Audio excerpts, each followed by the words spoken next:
dall'Australia. Dall'Australia? Sì, perché conosco la tua voce, bella Sicilia. Grazie. Divertente. Cerchiamo di coinvolgere. Come? Cerchiamo di coinvolgere. Sì, tutto bene. Di Siamo in rendere- vacanza? Voi siete qui in vacanza? Sì, siamo nativi della Rocca di Caprileone.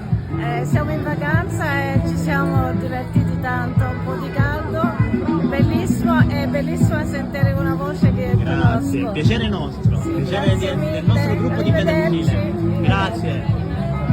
Ed anche le emozioni quando ci sentiamo chiamare, ci sentiamo avvicinare e tanti segnali di apprezzamento, di ammirazione per il nostro importante lavoro di divulgazione, come quello che stiamo facendo in questa serata, Street Food Sicily on Tour, tra le meraviglie a Rocca di Caprileone dello street food siciliano.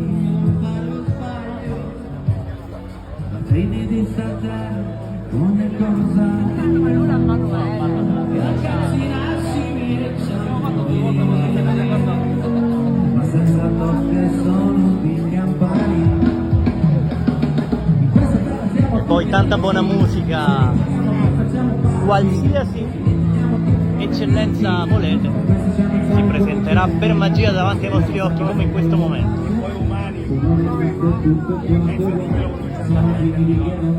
E tra gli organizzatori, Ciao, buonasera.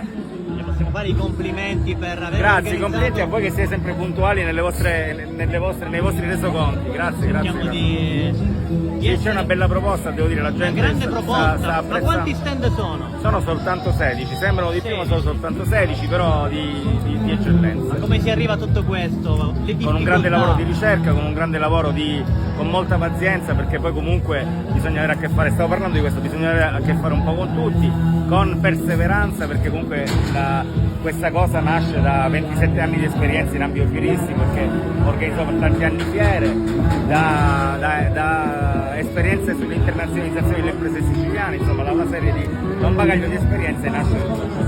Complimenti. Grazie, complimenti a voi, grazie mille. E le esperienze rendono, è il punto di forza. E quando eventi riescono così magnificamente, l'esperienza naturalmente sta da tanto.